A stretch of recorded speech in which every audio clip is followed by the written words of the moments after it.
Hello, my absolutely beautiful Aquarius friends, and welcome to your horoscope for April of 2022, where Aquarius, this month, it is a busy cosmic sky. Not only do we have an eclipse, we've got Jupiter and Neptune coming together, as well Pluto taking its retrograde in these last degrees of Capricorn, so really trying to solidify where we have transformed in our understanding and use of power and control and how we step into that. So lots going on this month in the cosmic sky.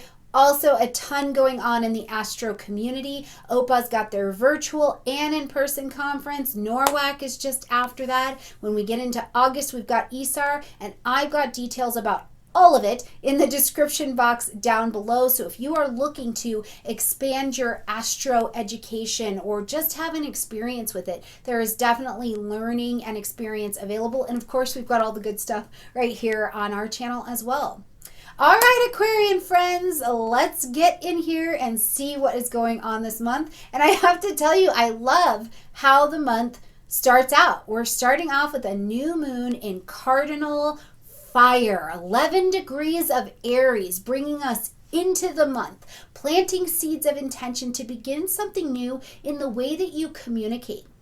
Something you're learning, you're studying, things with siblings, new understanding. Maybe you're writing a book, going over a website, getting a plan together, contracts, buying, selling, negotiating. All of these things live in the third house of general Aquarius energy. So for you, what are you ready to start or give a fresh perspective to? You want this cardinal beginning, initiating fire energy of Aries to light a little something underneath you and get the ball moving. Now you'll see these energies fold and unfold and play out over about the next 4 weeks. So plant some really good seeds of intention and watch the way that the Aries energy gets some things going for you, okay? When we get to the 5th, we're going to see Venus move into the energy of Pisces, where we've already got Neptune and Jupiter. Now this is going to light up your second house space. Venus coming home into a second house energy is nothing but good news. At least it has the possibility to be. Venus in the second house is a magnetizing energy, first of all. So it says money, finance, self-worth, self-confidence, come to me. Come this way, right? And it's almost an energy with Pisces that's kind of like surrender to win. So one of the things I would ask you to do, Aquarius, is this month as it comes to your finances or how you use your creative talents to make money, where is there something that you can actually surrender? Relook at your budget, relook at your forms of passive income to see what you can adjust. And I also think that if you have had trouble or struggles around your finances, practice the fine art of forgiveness. You have done the best you can with what you have and where you are at. Forgiveness to the second house is a way to not only heal it, but to revive it as well. Now, if you do happen to be some of our friends who are more artsy or however you use your creative space, this is a wonderful omen to bring some good, delicious gifts to this area for you. When we get to the 10th, we're going to see Mercury move into the energy of Taurus. Now, one of your ruling planets, Uranus, has been hanging out in the energy of Taurus, so it's definitely a shifted and changed vibration. So in the area of your 4th house, home, family, real estate, property, your own internal psychological understandings, there has been a shaking and a rumbling, right? Maybe some things have been unearthed and they rose to the surface. The bodies rose to the surface for you to deal with them, but also the gems, the jewels, the riches, the rich minerals that you didn't know made up this area of your chart have also come to the surface as well. And Mercury is here ready to be thinking about them, talking about them, making decisions. I want you to pay attention because Mercury in Taurus is grounded. It is intentional. It's deliberate. It's practical. So the way that you're making decisions, the conversations that you're having are very practical. You're not mincing a lot of words, and it's really you're looking for security and longevity in the conversations and decisions that you're making, okay? When we get to the 12th, Jupiter and Neptune come together for this conjunction at 23 degrees of Pisces. Now, this is lighting up that second house space, and this is your real hope, right? Anything is absolutely possible.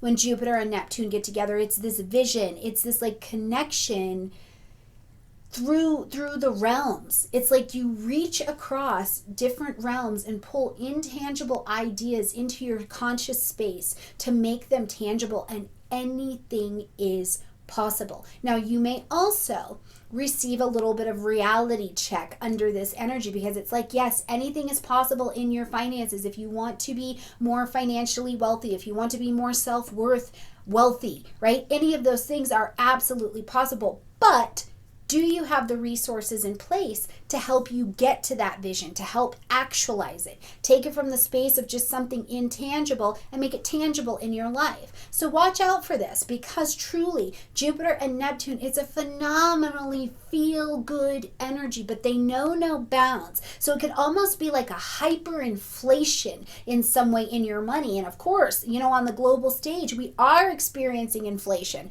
largely. So this could also be that you're feeling that, but you can feel so good about something, and then the reality of how do we get that to pan out will kick in a little bit. But help is on the way. Mars moves into the energy of Pisces on the 14th, and this is a helper because Mars and Pisces cannot just go right at it. It's not coming to get you, right? It's not that kind of energy. It doesn't get to move like that in the watery depths of Pisces. Instead, Mercury in Pisces gets creative with the strategy. It's the creative third option that you couldn't even think of. It's the opening of the third eye to say, oh, but wait, there's a different way to get this done. And one of the ways that you may find is that by putting the needs of others first, or taking actions or building strategies that allow others to help you, is really what gets this area, provides the resources for liftoff. Now, I also just think Mars in the second house, how great for money, right? How great to get things moving. If you had a project that's already launched out, you've been working on it, Mars puts a little muscle behind it, but it's going to do it in a more quiet way in the general energies for Aquarians.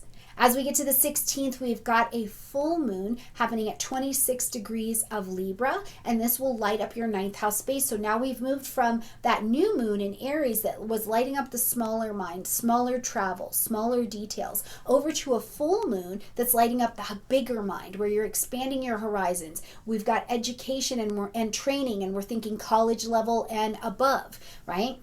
We're thinking long distance travel, publishing, marketing, broadcasting. All of these things live in the ninth house space. But the full moon this time is asking us to end something, acknowledge something, or make an adjustment to this area. And under the energy of Libra, some of the things you may be bumping up against at this particular moon, Aquarius, are the ideas of, yes, I need to put other people's needs first, and I need to be in relation in this particular area of my life, of course. And maybe you've had long-standing beliefs about your role in the lives of other people, and you're seeing at this moon that the scales are a little unbalanced. Maybe you've been doing too much for them and not enough for you, or quite possibly the other way as well, right? Have you been too much on your own, Aquarius, where you're like, I need to do this, and you haven't been really letting a we in? So this balancing of the scales of the me and the we in terms of your relationships at these bigger, more expanded horizons around your faith,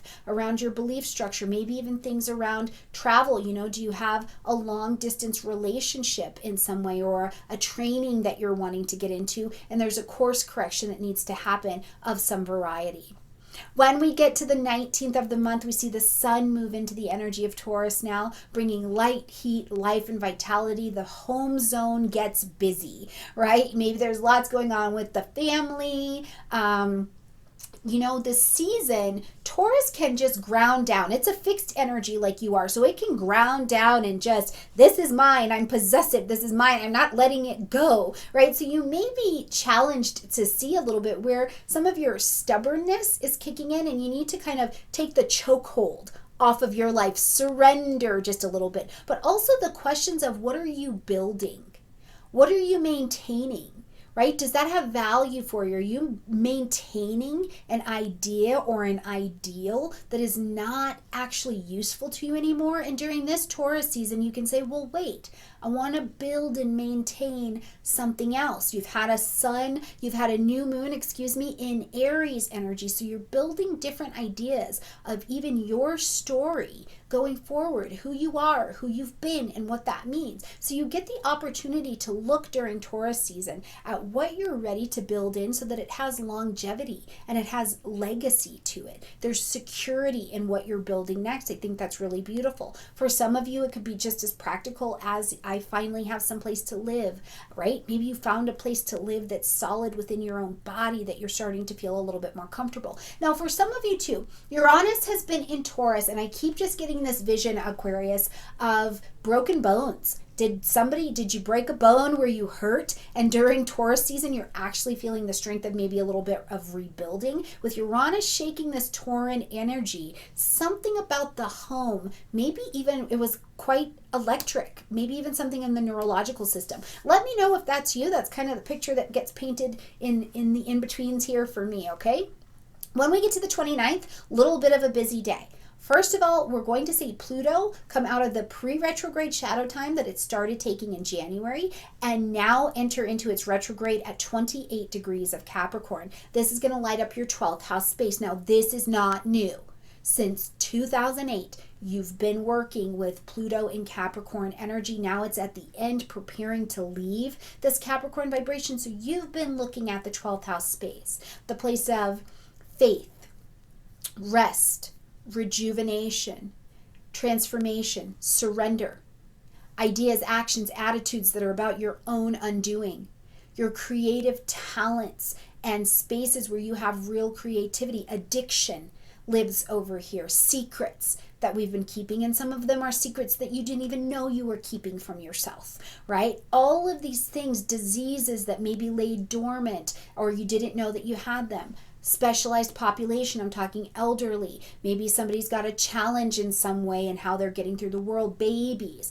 All of that lives in this 12th house space, and you've gotten to have a death and a rebirth here multiple times as Pluto's been traveling. So now as you're getting this last pass of this retrograde energy that will last until October, leave the post-retrograde shadow time in January, you have access during this cycle for excellent insight that is about you looking at these last vestiges of where you might be power struggling, or where you're looking at and re-understanding the dynamics you have with control and power in this area of your life. You know, are you finding out there's something in the 12th house kind of hidden space that you're actually feeling powerless to? And by getting into that powerless position, you assume a power, right? It's a really interesting dynamic. So what are you finding over here? Have you been finding that you have the courage and the power to come out of hiding, whatever it is you need to come out about? Are you finding that this is something you feel like a little bit more confidence to do? Where are you going to see that you've got these self-undoing or destructive tendencies that are really not to your favor? This is your last little bit of work, I think, with this Plutonian energy that lets something die off so that the next best version for Aquarius can live. It's really quite a profound time. Now, also on that same day, Mercury's moving back home comfortably into the energy of Gemini, which will light up your 5th house space. So you may find that things around children or joy or pleasure or conversation, even true love, right? Love is in the air, could be coming up for you. And Mercury is comfortable here. It's networking, it's shucking, jiving, learning things. You know, are you going on a pleasure trip? Is there something that's very pleasurable for you? You know, is it a time too where your children are like, I've got to fill out the dorm paperwork, I've got to do this, I've got to do this, and so you're being asked to really be very available in that way. Try to enjoy this energy, and just remember, whatever you start in the 5th house, whatever you conceive, whether it's children, a business, a plan, whatever you're taking a risk on, you'll also get the opportunity to revise that, look at it, make sure it's solid, because Mercury's going to retrograde here in Gemini as well. So you'll get an opportunity to look at that, okay? Now, as we close out this month, the big event, the next big event, on the 30th, we've got a solar eclipse happening at 10 degrees of Taurus energy. So this fourth house is really on the table. There's lots of change going on between your 4th and your 10th houses this year, but we're going to solar eclipse right here. Now, also remember in this 4th house around the family and domestic things, you got a sneak peek of this, of what you were going to be working on in November. And if you're old enough, you can track this back to 2014, what was happening in the Taurus area of your chart around family. 2003, what was happening for you, because we just live our patterns, our own personal patterns. Hopefully, though, as they come back around, we apply some more wisdom. So as this solar eclipse is happening, it is still our new moon for the month. So you're planting your seeds of intention to begin something new here, and you're beginning something that has to do with security, has to do with money, has to do with self-worth, self-esteem, building a relationship with wealth. And what is wealth for you in your life? Are you wealthy because you have money? Are you wealthy because you have health? What is your definition of wealthy and wise? This is where we're going to get into these Taurus energies and see who you are, what you believe, what are your values around it. And you get to set the stage here and then let it be refined throughout 2022. So wonderful energy in the home zone. Make sure you look at where 10 degrees of Taurus is happening very specifically for you on your chart. If you don't have a chart, click in the description box. I can get you hooked up, or you can go get one for free at astro.com or one of those sites. And if you don't know how to find these transits on your chart, that is also in my description box down below as well. All right, Aquarius, busy month. I'm looking forward to seeing how things pan out. If you did have some kind of injury in the months previous, please let me know in the comment section down below, because I'd like to learn and hear about how maybe some of this rebuilding during Taurus season is actually very helpful to you, okay? All right, my beautiful friends, I love you a ton. Look forward to seeing you all around the astro world every week here on this channel. And of course, I look forward to seeing you next month. Bye, Aquarius.